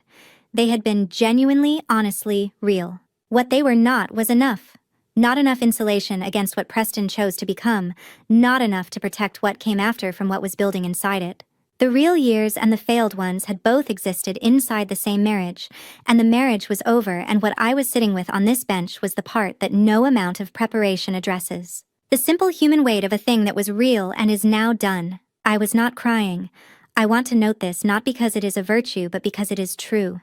The grief was present, sitting in my chest in the way that genuine grief does. Unhurried and inconvenient, and entirely unimpressed with the amount of work I had done to arrive at this bench, having accomplished exactly what I set out to accomplish. Grief has no interest in competence. It keeps its own schedule. I looked at my hands on my lap. They had gone very pale. The cup from the hospital coffee station was still in my right hand, and it had gone cold enough that it was no longer helping. Reed noticed before I said anything, which is the correct order in which things happened. He observed specifically, and without comment, that my hands were considerably colder than the air around us, and that the cup in my right hand was no longer providing any thermal assistance. And he shifted his own cup and extended it toward me in the way that people extend things when they have noticed something real and are responding to it, rather than performing generosity. I took it, held it with both hands. The warmth moved through my palms and into my fingers, and I did not have words for how welcome it was. "You did everything right," Reed said. I looked at the middle distance, the amber lights of the West End, the outline of the city's modest skyline, the darkness of the hills beyond it where Belle Meade sat quiet and prosperous and completely indifferent to what had just concluded inside it. "I know," I said. "That's the part I'm still getting used to." He considered this in the way he considered most things, with the patience of a person who has learned that the space between a statement and a response is not empty. "The assets are locked," he said.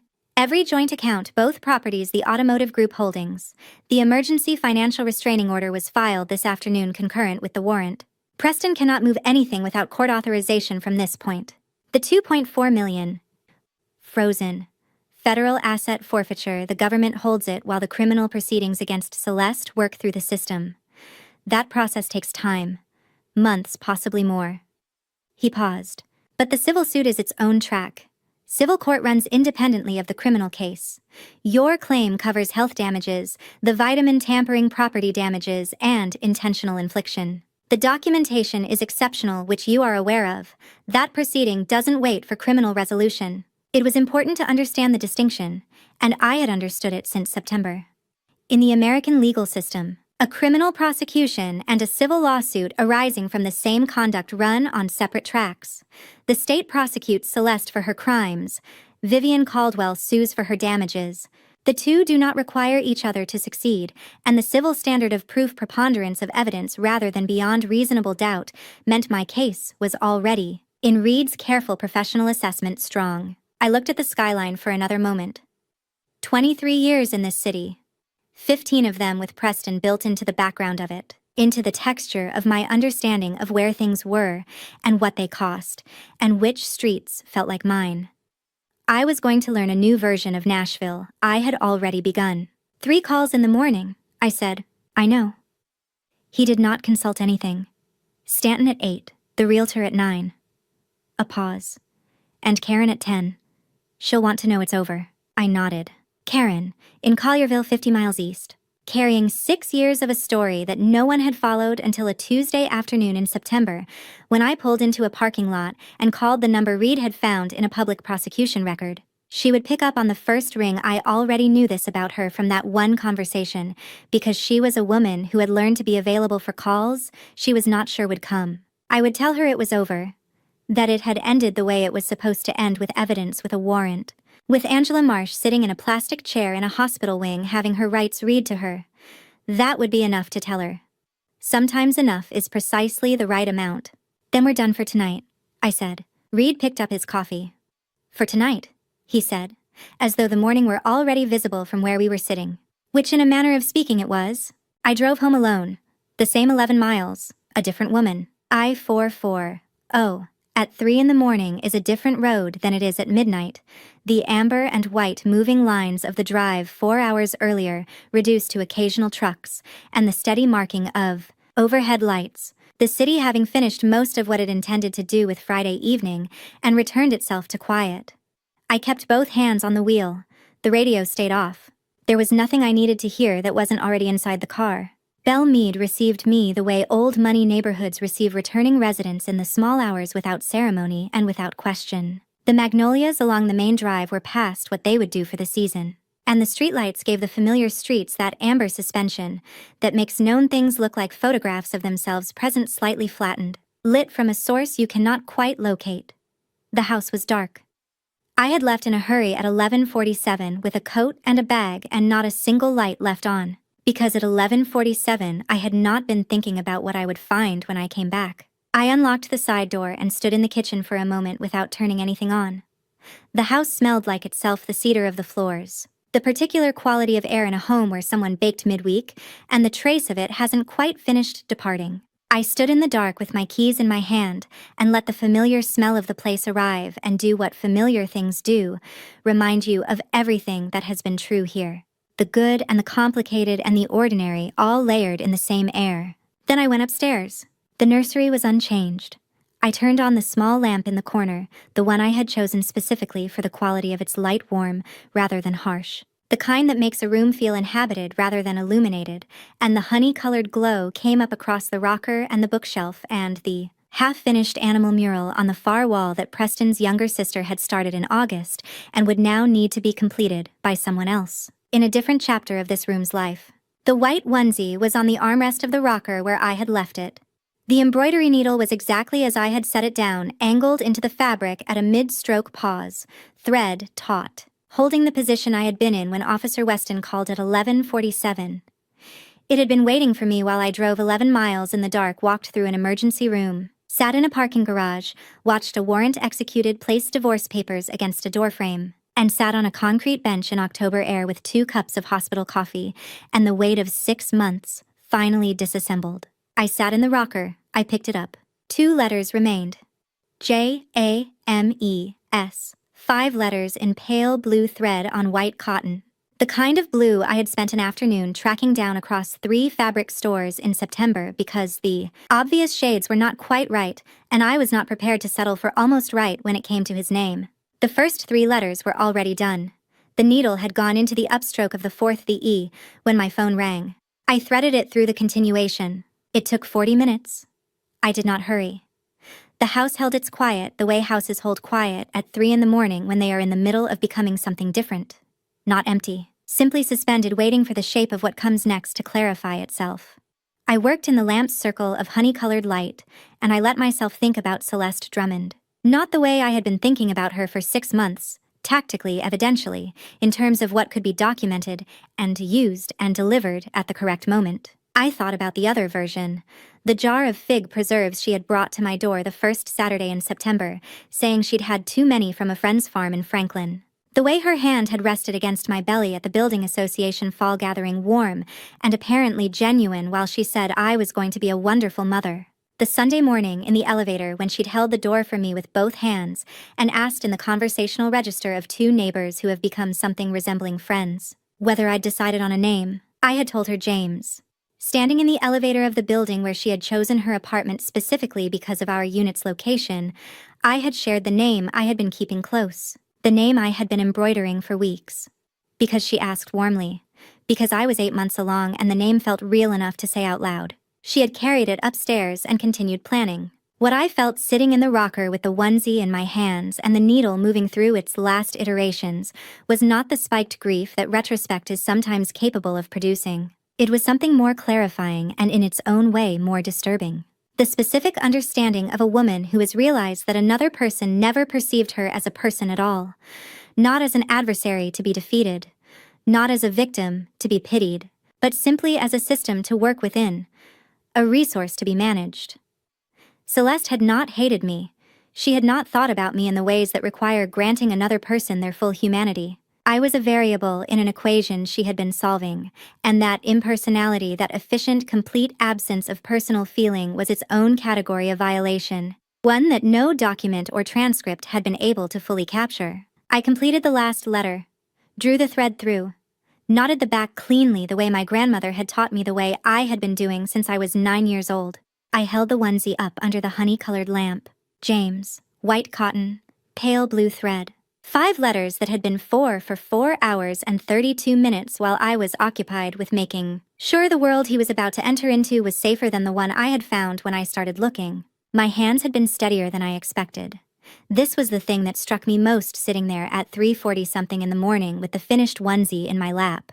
All the steadiness I thought I had been performing turned out in the end to have been real. Then I cried. For the first time all night, not the collapsed kind, not the kind that announces itself and demands attention and produces aftermath. A quieter version, brief, honest, and involuntary. The sound of something that had been building since before the phone rang at 11:47, and perhaps, since considerably before that, finally completing its release. Not pain. Not grief for Preston. Not grief for the marriage. Not grief for the 15 years. Though all of those were present in the room with me. The crying was what crying is when it comes at the end of something very long and very difficult relief. The particular sound of a person who has been carrying something for a very long time, and has set it down and has finally allowed their body to acknowledge the weight of it. It did not last long. I did not need it to. I set the onesie on the armrest, pressed the back of my hand to my face, sat in the rocker for another few minutes in the honey-colored light, listening to the house hold its quiet around me, until I was ready. When I finally lay down, James shifted a long, slow rotation beneath my ribs, the movement of a child finding a better position, adjusting to the new geography of a quieter world. "We're okay," I said, out loud to the ceiling, to the small person turning in the space below my heart. "The two of us, we're going to be fine." I almost believed it then. By morning, I believed it entirely. There is a particular clarity that arrives after a sleepless night, not the pleasant kind, not rested or refreshed. The other kind. The kind where everything unnecessary has been burned off by the hours, and what remains in the morning light is the unpadded version of what is actually true. I had been awake for more than 11 hours by the time I made the first call. At 8 o'clock, I called Gerald Stanton. The conversation took 14 minutes. Stanton had already reviewed the materials. Reed had sent everything the previous afternoon. The filing was ready. The emergency financial restraining order was in force. The divorce petition would be served at the office of Preston's attorney of record, not his hospital room. We had agreed on this the previous week. Serving a man in a hospital bed created procedural complexity, and Preston Caldwell was perfectly capable of receiving the appropriate documentation through the appropriate channels once he was back on his feet. "My instructions going forward," I said. "No negotiation, only execution." "Understood," Stanton said. At 9 o'clock, I called the Green Hills realtor. The apartment was still available. I had held it the previous Wednesday when the warrant timeline was confirmed. We agreed on Tuesday for the lease signing. I had moved the relevant funds into my personal account in April on Reed's advice, which I was now understanding had been even more prescient than it felt at the time. "We'll have the keys ready," the realtor said, with the warm cadence of someone whose job is making transitions feel like beginnings. In this case, I did not find it false. At 10 o'clock, I called Karen. She picked up on the first ring. "Karen Hall," I said. "It's over. She was arrested last night. She's in custody." The silence that followed was the longest I had waited through all morning. The silence of a woman who has lived with something unresolved for 6 years and has just been told it has been given a name and a room and a proceeding. "Was anyone—" she started. "No," I said. "My son is fine. We're both fine." "Your son," she said. Something in those 2 words told me she was thinking about the child she had lost in the 7th month, the parallel she had spent years trying not to draw too directly. What's his name? James, I said. A pause. Shorter. That's a good name, she said. There is no adequate compression of what passed between us in the rest of that call, what was communicated in the space between sentences, in the names of children who had different outcomes, because one of them had a mother who had been paying attention in time. What I will say is that when Karen said thank you, she was not thanking me for the arrest. She was thanking me for finding her, for making the call in September, for ensuring that the Memphis chapter of Angela Marsh's story was not the last one. The weeks that followed moved with the rhythm of legal proceedings, deliberate, measured. The charges against Celeste Drummond, entered formally under the name Angela Marsh, were substantial. Conspiracy to commit financial fraud. Identity fraud across state lines. Activating federal jurisdiction under 18 U.S.C. Section 1028. And a charge Reed had flagged as available, but wasn't certain the DA would pursue: aggravated assault of a pregnant woman, arising from the knowing substitution of prenatal supplements with inert placebos over 4 consecutive months, causing documented nutritional deficiency in both mother and unborn child. The DA reviewed the lab analysis, the timeline, the copied key, the identical packaging, and pursued it. Bail was denied at the preliminary hearing. The judge cited 2 factors: the 2 passports recovered from apartment 4F, and the $2.4 million in bundled cash, documented evidence of both the financial means and the stated intention to leave the jurisdiction. Angela Marsh was remanded to custody pending trial. She entered her not guilty plea and did not otherwise speak. Preston's situation was more complicated and, in its specific way, more fitting. The criminal investigation had established his role as an instrument rather than a co-conspirator. So he was not facing criminal charges. What he was facing was a civil financial investigation triggered by the asset transfer documentation, the suspension of his operational authority over both dealership locations by the business's co-investors pending review, and the formal service of divorce papers on the Thursday of the second week. His attorney called Stanton's office within 48 hours. Preston himself did not call.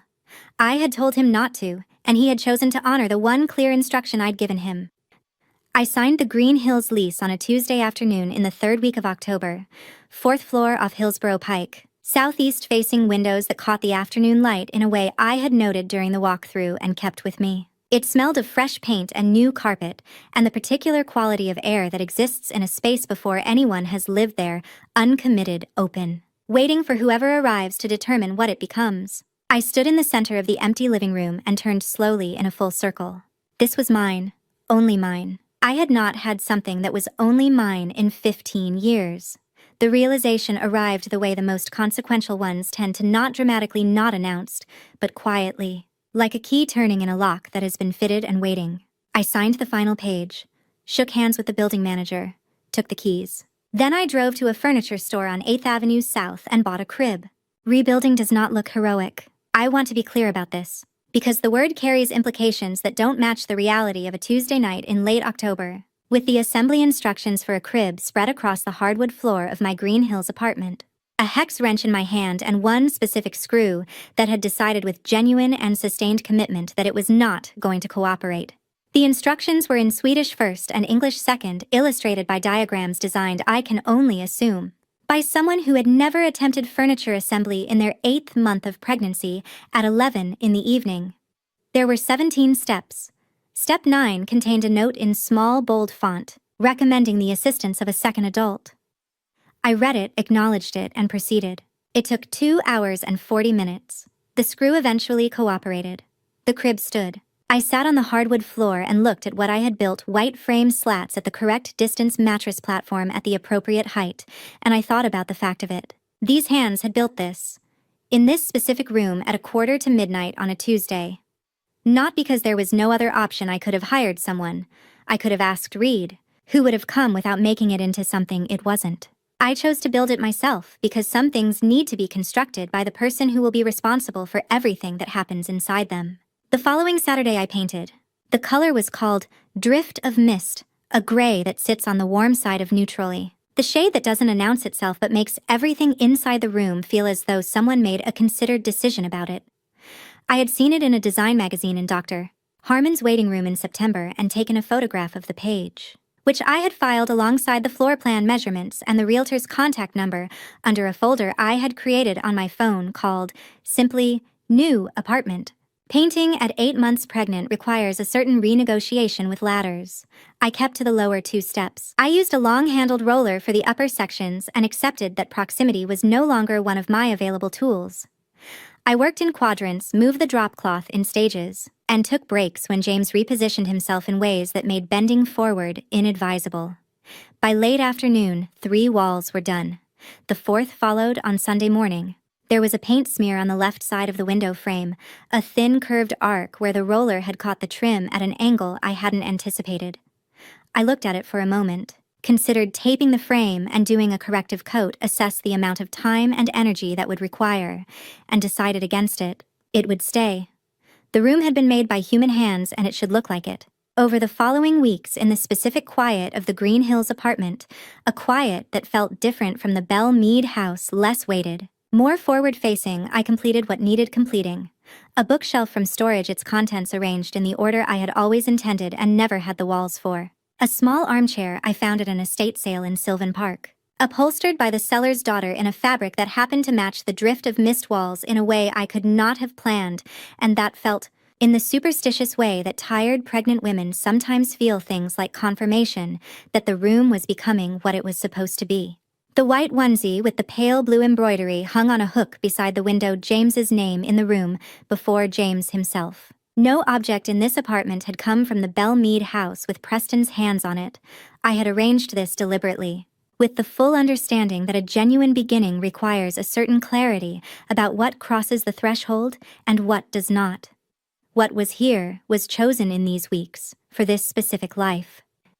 Reed called on a Wednesday afternoon with a civil suit update. Preston had provided his deposition the previous week, a formal statement to Reed's litigation team, documenting what he had signed, what he had been told, and what he had not understood. His attorneys had negotiated a cooperation framework in exchange for truthful testimony, corroborating the recording evidence and the documentary trail. The civil damages claim against Preston personally would be addressed at a negotiated figure rather than pursued to maximum exposure. He would still pay. The amount simply would not be the largest available number. He was more forthcoming than I expected, Reed said. He has a son now, I said. Or he's beginning to understand that he does. There was a pause on Reed's end that told me he had considered a response, and elected not to make it. Celeste formally, Angela Marsh in every proceeding had maintained her not guilty plea through the arraignment. Her public defender had indicated a challenge to the admissibility of certain evidence, which Reed considered a standard and ultimately unproductive motion, given the recording's solid legal foundation under Tennessee's one-party consent statute. The email documentation, the insurance record, the lab analysis, the Memphis medical history, all of it had been preserved with the kind of precision that makes evidentiary challenges expensive in attorney hours and unlikely in outcome. The DA's office was proceeding with confidence. She has a difficult road ahead, Reed said. Yes, I said. She does. By the last Sunday of October, the nursery was finished. I stood in the doorway in the late afternoon, when the light came through the southeast windows at the angle I had specifically chosen this apartment for, warm long, the kind of gold that arrives in October and makes things look more considered than they sometimes are. I looked at the crib, the armchair, the bookshelf with its contents in the right order finally after years of being in whatever order circumstances had left them. The stenciled letters above the crib that I had applied on the last Thursday of October freehand, not quite perfectly level, and had decided were level enough. The paint smear on the window frame that I had decided to keep. Nothing in this room was perfect. It had been built in the human way, incrementally, imperfectly, by a woman in the final weeks of her pregnancy who did not always take Dr. Harmon's advice about how much rest was appropriate, because some things cannot wait for the appropriate amount of rest. Dr. Harmon had flagged the worsening back pain at my 34th week appointment with the particular tone of someone who knows they are speaking to a patient who will listen, absorb, and then continue doing what she was doing. I had been doing exactly that. Real things are built imperfectly. That is what makes them real. It's real, I said to the room, to the name above the crib, to the small person who would inhabit it in approximately 3 weeks. And it belongs to us. Reed called on a Thursday evening. The civil suit has a new development, he said. Can I come Saturday? Bring coffee, I told him. There was a pause. the particular pause of a person who is about to ask a clarifying question. I answered it before he could. "I'll be home."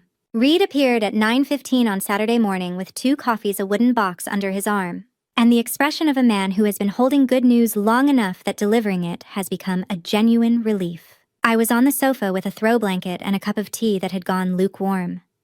I had been awake since 6. My lower back had opinions about the previous week's painting project that it was still. 11 days later, clearly articulating.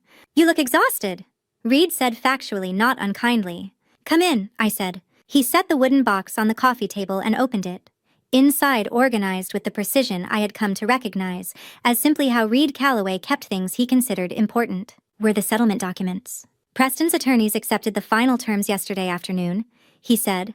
$1.8 million directed into an irrevocable trust in James's name.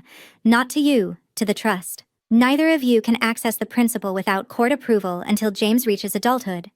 It is clean documented, and from the moment the transfer clears, it is his. Where does that sit relative to the government's forfeiture? Completely separate tracks." Reed confirmed. The $2.4 million from the Gulch apartment moves through federal asset forfeiture tied to Angela Marsh's criminal proceedings.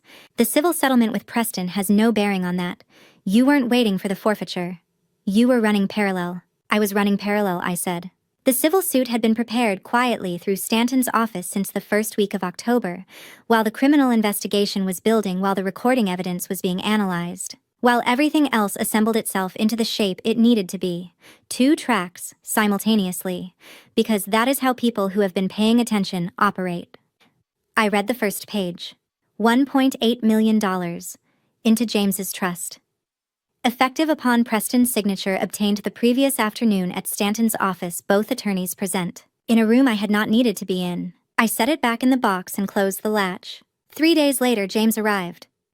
November 12th, 2024. A Tuesday. The labor began at 2:14 in the morning. The real kind, unmistakable, the body shifting registers in a way that cannot be misread. I called my sister. She met me at the Vanderbilt entrance 40 minutes later. The same entrance I had walked through at 12:25 on October 12th. The same automatic doors, the same institutional air, the same hospital, a different wing, a different purpose, an entirely different version of what arriving here meant. In October, I had come with 4 envelopes and a plan. In November, I came with nothing but the fact of it, which turned out to be sufficient. 11 hours. At 1:18 in the afternoon, in a delivery room on the 4th floor of the Vanderbilt Women's Center, James Caldwell entered the world at 7 pounds and 4 ounces, with a full set of opinions about the transition communicated at considerable volume. Healthy, loud, here. When the nurse placed him on my chest, that first contact, the specific weight and warmth of a person who has existed inside you for 9 months and is now impossibly outside, I cried. The second time in this story. Not the brief, quiet release of 3 in the morning with embroidery in my lap. Something that came from a place I had not had access to in longer than I could calculate. Not pain. The specific, overwhelming relief of a woman who has carried something very heavy for a very long time and has finally arrived at the place she was carrying it toward. His name was already chosen. James. My father's name, the man who raised me in a household where love was not conditional on compliance. Who showed me by consistent example what it looked like when a person who loved you simply did not let you down. The only man of whom I had been able to say that sentence permanently, without revision. James. 7 pounds and 4 ounces. His iron levels were low as expected, documented, and already discussed with the neonatal team. Manageable. Already being managed. He would be fine, because I had spent 6 months making sure of it. Reed was at the door of the recovery room at 4 o'clock. He held a small bunch of wildflower zinnias and something yellow, the informal kind, from the stand outside the grocery store, which was exactly the right choice. In his other hand, a folded piece of paper. I read the note while James slept. "Welcome, James. Your mother is the strongest person I've ever known." 4 words beyond necessary, also exactly enough. I looked out the window at Nashville in November, the trees along West End releasing the last of their color, the afternoon light going long and amber, the Cumberland returning whatever the sky offered. I had been born in this hospital 43 years ago. My son had just been born in it. James stirred against my chest. Settled. His breathing was the slow, unconflicted breathing of a person who has recently arrived and has not yet been asked to worry about any of it. I thought about the white onesie. 5 letters in pale blue thread completed at 3 in the morning with steadier hands than I expected. The needle in the fabric on the upstroke of the E at 11:47, and the 4 hours and 32 minutes that passed before I picked it up again, and everything that happened inside those hours. My revenge was never a plan. It was a promise made to myself in a parking garage in September in 30 seconds before I drove home that I would not become a ghost in my own life, not a name in someone else's scheme, not a woman who made myself smaller to fit a marriage that had been lying about its dimensions for years. The revenge, if you need a word for it, was this: the weight of my son's body against my chest, warm and entirely real. A room built with my own hands in an apartment that belonged to no one but us.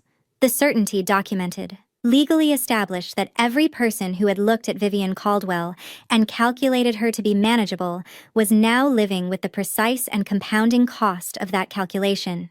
And James, breathing. That was enough. That was in fact everything. If there is one lesson this family betrayal taught me, it is that the truth given time and preparation always finds the light. Family revenge is not something I ever planned. It was a promise. I believe God placed those 30 seconds of silence in my life, not to break me, but to ask what I was made of. My advice from someone who has survived family betrayal from the inside: don't wait until everything is falling apart to understand your own worth. Don't be like me, carrying it alone for 6 months in silence. Tell someone. Trust the right people earlier. Never mistake warmth for honesty. Family revenge is not something I would wish on anyone. It is exhausting in ways no legal document can capture. What I would wish for every person who has experienced family betrayal is simply the clarity to know what they deserve before someone else decides for them. Family revenge begins the moment you choose not to be a variable in someone else's equation. And family revenge ends the moment you realize you were never supposed to be one. That decision is yours alone. If this story stayed with you, comment, share, and subscribe. Every word you leave means someone else gets to hear this story too.